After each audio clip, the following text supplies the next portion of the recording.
First off, the angel statue had nothing to do with the black heart. And second, things weren't going the way it wanted them to. Crack! Jin-Woo squeezed the angel's neck tighter, and tiny cracks started to form. The architect's face scrunched up in pain, letting out a pained grunt.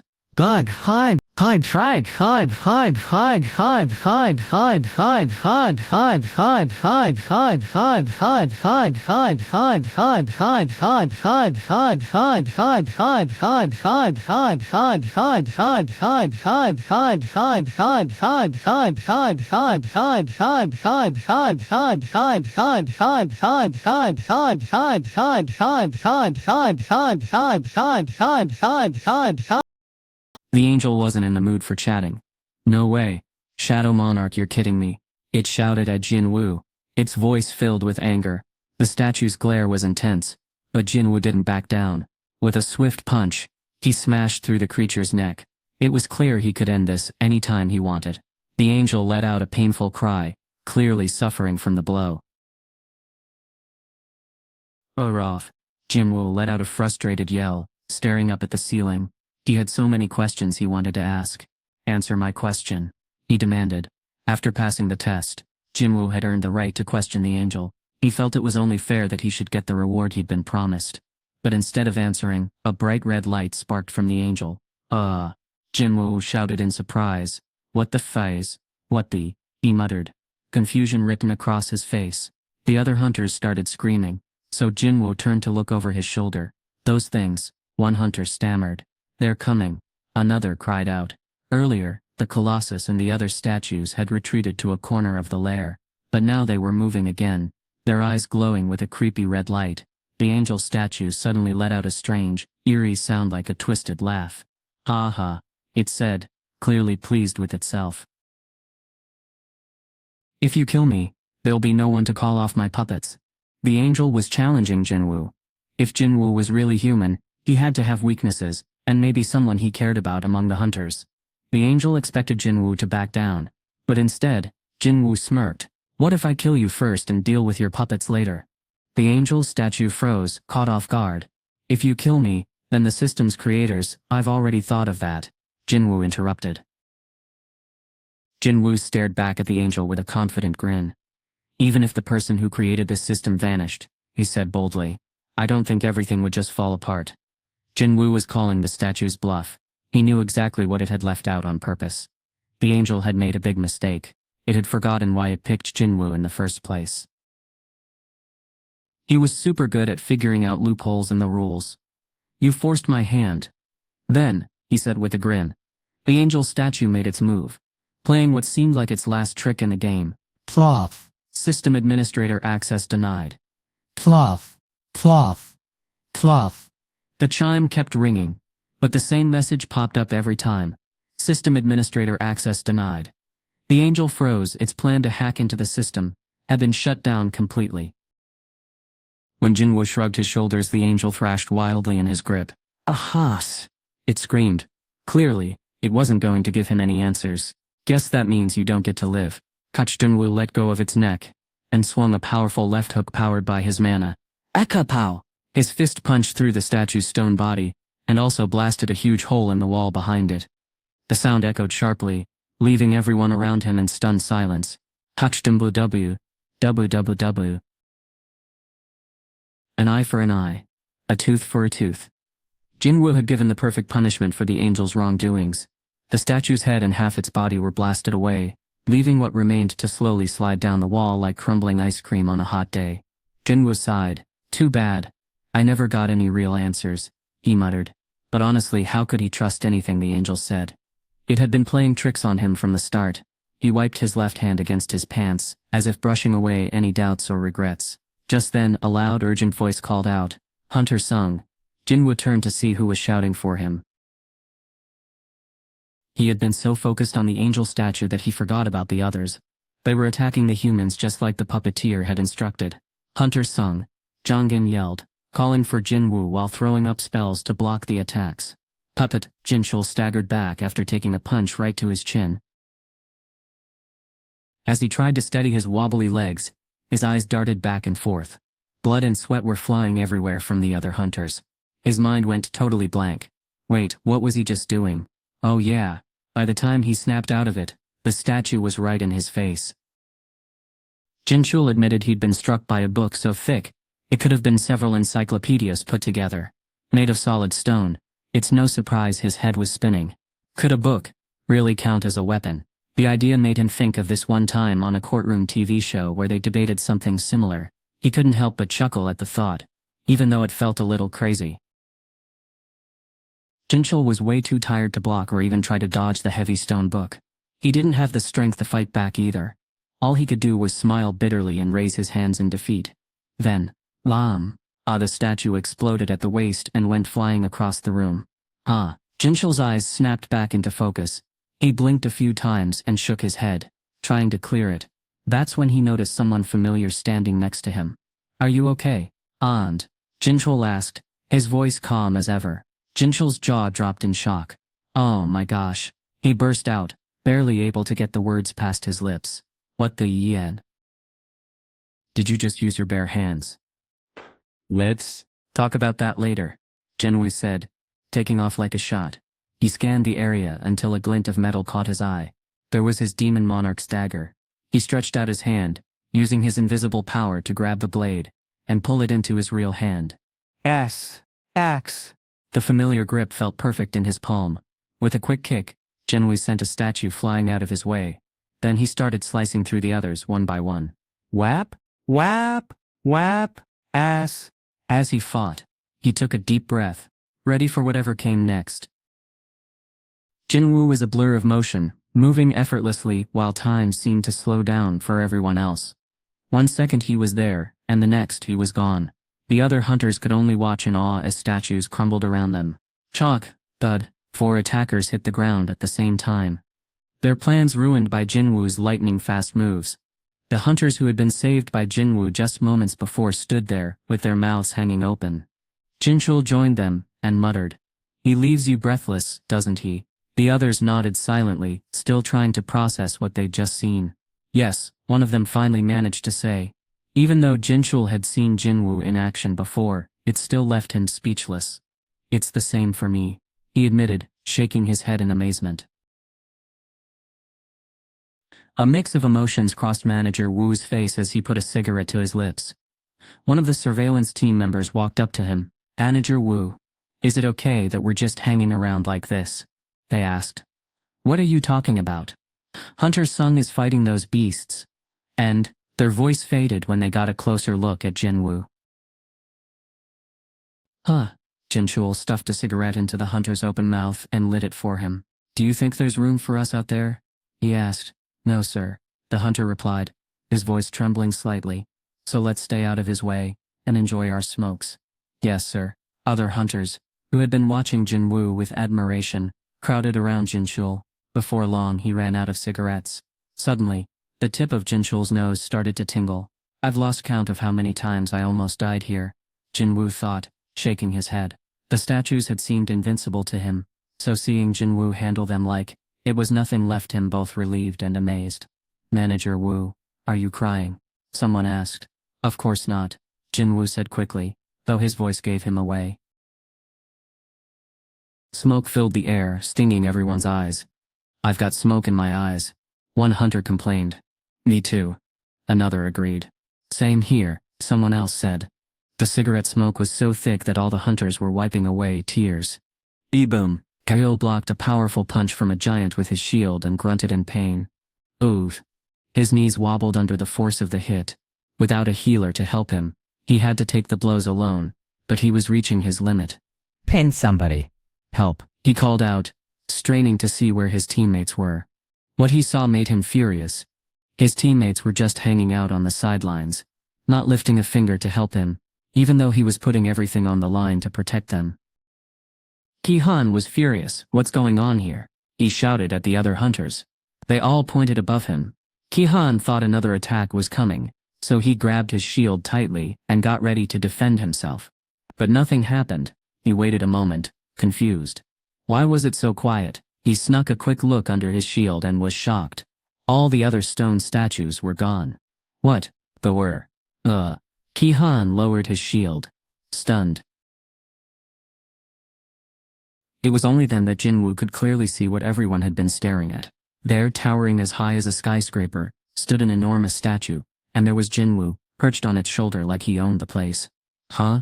Then, Jin-Woo punched the remaining half of the giant statue's face, sending it flying off completely. The headless giant wobbled dangerously, ready to collapse at any second. Oh, huh? Ki-hoon's instincts screamed at him to run fast, like the wind as panic took over. Whoa! The giant came crashing down, right where Jongin had been standing, just a second ago. That's boom. A huge wave of dust engulfed everything around them. Jongin coughed, his chest burning from the dust.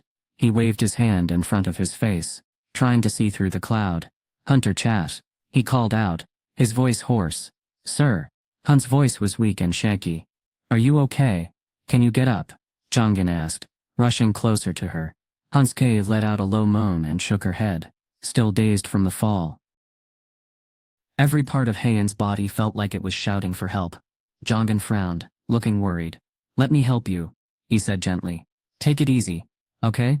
As Jongin tried to steady her, Jin-Woo walked over after finishing what he was doing. May I help Hunter Chas? He asked.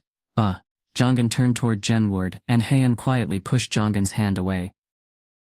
Caught off guard, he agreed. Oh, sure. Jin-Woo swept the blushing Haeun into his arms. Hang on just a bit longer. He dashed toward the exit and gave the locked door a powerful kick. Thud! That's all it took. The same door that had been impossible for even high-ranking hunters to open was now in pieces. On the other side, Jin-Woo set Haeun down gently, her cheeks still pink from embarrassment. She was beat up pretty badly, so he called the shop, grabbed a super strong healing potion, and poured it into her mouth. Gulp, her wounds healed in no time. How? She whispered. Jin-Woo just held up a finger and not nows. The other hunters started leaving the lair. Things could have been way worse. But aside from looking rough, nobody else seemed to need urgent help. Jin-Woo closed the shop. The hunters were shocked when Haeun stood up like nothing had happened. They had no idea about the potion. Hunter Chow. Just a few minutes ago, had started to say, but then stopped himself. He glanced over at Jin-Woo and changed his mind. Never mind that, he said quickly. We need to get out of here now. The others nodded, in agreement. Do you think there are more survivors? Eston asked Jin-Woo, who had the sharpest eyes in the group. Jin-Woo scanned the lair carefully but shook his head. 17 people stood there, hoping to make it out alive. More than half of the hunters who had entered were dead. The mood in the room shifted instantly. Everyone was quiet, grieving the loss. Haeun turned away, looking really upset. Jin-Woo grabbed her arm. She looked back at him. Right now, he wasn't thinking about why the Hunters Guild was there. He was curious about something else. What happened in Japan? Jin-Woo had entered the lair right before everything went crazy, so he had no idea how things turned out. Haeun hesitated, looking for the right words to explain. Japan is doomed, Yuri muttered, staring at the shimmering gate in front of her. She had tried to block it with a barrier spell, but that was a risky move from the start. This wasn't just any ordinary gate. It was an S-rank gate, and when something is labeled with an S in the world of hunters and gates, it means one thing. Its power is off the charts. There's no way to measure it, or predict what might happen next. Which basically means anything could go wrong. Yuri thought he could handle way more than he actually could, and his overconfidence made things go terribly wrong. Jin-Woo felt confused about the whole situation. President Go had told him what the Japanese hunters did on Jeju Island. But their true purpose remained unclear. The Korean Hunter Association knew all that had happened, but still didn't get why they were there, as their main goal stayed a mystery. Without Jin-Woo, things would have been really tough for the Korean hunters, and that's saying something, even before a giant ant showed up. But things got even worse when the president of Japan's Hunter Association came to Korea and started threatening President Go. Talk about nerve. But here's the thing, only the top leaders and highest-ranked Japanese hunters knew what was really going on. Looks like they're getting exactly what they asked for. There's still some bad feelings between countries because of past issues, but no regular people deserve to get hurt. Imagine a sudden invasion in the heart of Seoul, just like what happened not too long ago. Back then, orcs busted out of a dungeon and caused chaos, killing nearly half the students at a school.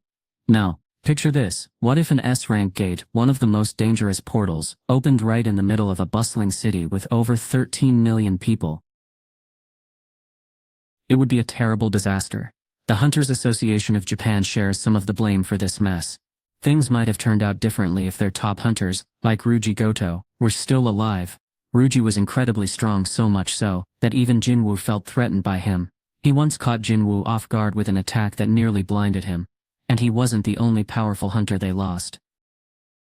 The Japanese hunters found dead on Jeju Island were stronger than even the top Korean S-rank hunters. Jin-Woo didn't know how good they were in a fight, but the mana left in their bodies showed just how powerful they were.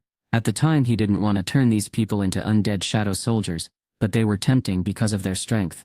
If I'd known what they were really up to, Jin-Woo thought later, I probably would done it anyway. He only found out the truth much later. Because of their scheming, Japan no longer had hunters strong enough to handle an S-rank gate. This disaster wasn't just bad luck or fate. It was a mess created by people being too greedy. Hunter Sung, Hatanga asked, sounding worried. Jin-Woo still held her wrist tight. I'm sorry. Jin-Woo said finally. I was lost in thought. Oh, Hatan replied softly. Jin-Woo let go of her wrist, but Han-Hat could tell something was bothering him by the serious look on his face. She wondered if he had family or friends in Japan. Tencent had no clue that the Japanese Hunters Association was behind such an evil scheme, so she thought everything happening in Japan was just a terrible accident. Jin-Woo finally got the answer he needed most, and now his curiosity shifted to something else. So what brought you here anyway? He asked. Standing around him were Hein, Jongin, Jinshul Ki-han, and his team members, people Jin-Woo had fought alongside during the battle with Fang. It was unusual for members of the Hunters Guild and the surveillance team to be working together since they didn't usually mix. Jinshul finished checking on his injured team members before stepping forward to explain. Heard there was some trouble at the gate, right? Found out you went in. Whoa, the amount of magic spilling out was crazy. Jin-Woo glanced over at Jinshul, whose face showed how worried he was about all the injuries. Realized it was too much for us, so we called in the Hunters Guild. They were close by and able to lend a hand fast. Good thing we had that emergency option. They got here just in time. The association had the highest power over all the guilds. Even the Hunters Guild couldn't ignore their call. Jin-Woo felt a pang in his heart when he thought about how many people came to help him, and how many lives were lost because of it. Jin-Woo stayed quiet for a moment, and then Jinshul asked carefully, Hunter Sung, can I ask you something? Sure. How did you know there was a double dungeon here? This question was on everyone's mind, especially Jongin, the president of the Hunters Guild. He had lost a lot today. Who would have thought that Jin-Woo knew there was a secret double dungeon hidden inside this C-rank gate, or that some insane beast was waiting deep within it? Everyone was dying to hear how he'd figured all of this out. A rumble. The ground began to shake as the gate started to close, but all eyes were locked on Jin-Woo. He flashed them a grin and decided it was time to spill the truth. The dungeon summoned me. Jinshul frowned in doubt. It summoned you? Yes, Jin-Woo replied. I got a message telling me to come here. Can I see this message? Jinshul asked, his curiosity growing. Jin-Woo shook his head and tapped his temple. It's only in my mind. The other hunters exchanged confused glances. This wasn't the explanation they were expecting. Jin-Woo might be keeping some details to himself. But one thing was clear, he wasn't lying. Their eyes widened in confusion at his serious face. Jinshul, who'd known him the longest, shook his head a few times. He's someone you can't figure out with normal logic, he muttered. If the dungeon summoned him in his mind, maybe Jin-Woo is like a hero sent to destroy every dungeon on Earth. Jinshul burst out laughing at his own wild idea. Okay, now I'm just being ridiculous. Jin-Woo walked past him through the door and back into the lair. Hyen's voice shot out in panic. Jin-Woo, wait. Hey, Hunter Sung. If we don't get out of here fast, we're in big trouble. Jin-Woo heard the worry in her voice, and nodded. I know, he said simply. He knew better than most. They'd been walking this tunnel twice already, and each trip took almost an hour, even at a normal pace.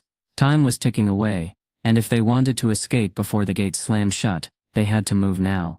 Plus, Jin-Woo had a personal reason to hurry. His dad had vanished in a gate, just like this one. He learned that his dad, even though he was badly hurt, had helped his teammates escape the boss's lair. But then the gate shut, trapping him inside.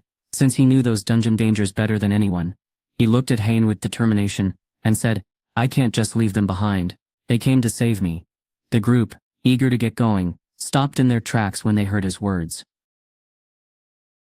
Their friends and colleagues, people they had worked with, and cared about, had lost their lives in that lair.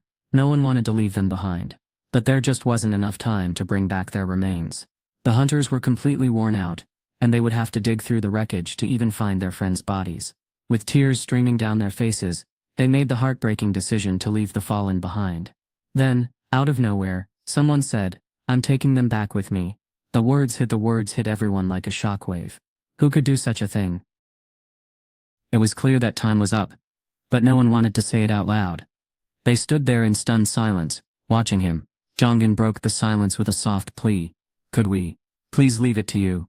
Jongin thought of his guild members like family. He just couldn't bear the thought of them getting hurt or stuck in that freezing cave. Jin-Woo nodded, turning around slowly. Thump, thump. His heartbeat was steady but quiet. He knew he had to focus more, and now it felt like his two hearts were beating as one. Jin-Woo focused really hard to tell the beat of the black heart apart from his own heartbeat. He could feel its energy flowing into his fingertips. Is this how he did it? And Jin-Woo copied Shadow Monarch's move, turning his hand palm up as if holding something. Jin-Woo could feel strong magic in his hand. He knew he could do this. He found where the dead hunters were by their mana, a type of energy. His eyes sparkled as he broke the silence. "Ruler's authority," he said. The ground rumbled, and bodies floated up from under the debris. "Whoa," someone exclaimed. The watching hunters gasped in amazement. Jin-Woo quickly found the deceased hunters and uncovered them without even touching their bodies. It was like something out of a superhero movie. The bodies floated through the air and then right out the door. Just like regular people are amazed by hunters' powers, these elite hunters were totally blown away by what Jin-Woo could do. Jongin knew a lot about magic power, but he was stunned by what he was seeing. What kind of power was that? He had never seen or heard of anything like it before. After watching Jin-Woo in action, Jongin realized he had been wrong about something. When he first saw the angel statue, he thought for sure it had beaten Jin-Woo, but now, he wasn't so certain. He was completely wrong. What mythical creature could stand a chance against a hunter with such incredible power? Jongin shook his head in disbelief. It seemed impossible, but Jin-Woo had defeated an angel the moment he woke up. How could anyone not be amazed by that? Jin-Woo carefully moved the lifeless bodies aside, and then summoned his shadow soldiers, something he was allowed to do outside the temple. The shadow soldiers quickly picked up the bodies and held them close. The surviving hunters stared at Jin-Woo in awe as he called out, "Let's get out of here." They nodded, their faces tense as the dungeon shook once more. The shadow soldiers stayed right behind the hunters, their dark forms silent but steady. Jin-Woo lingered for a moment to make sure they were following before turning his attention to Haein, who stood still and unresponsive. Even though her wounds had healed, Haein looked pale and utterly drained. Of course Jin-Woo had struggled against the angel statue himself, so it was no surprise that fighting it alone would leave her exhausted. He walked over to her, his eyes fixed on hers, ready to help if she needed it. "Would you like to lean on me?" Ashin gave a weak but kind smile and shook her head. He gently took her wrist again as she looked up at him quietly. He spoke softly to calm her down. "We should probably go soon." She nodded silently, her heart heavy with grief for her lost colleagues. Hunters started coming out of the gate one by one.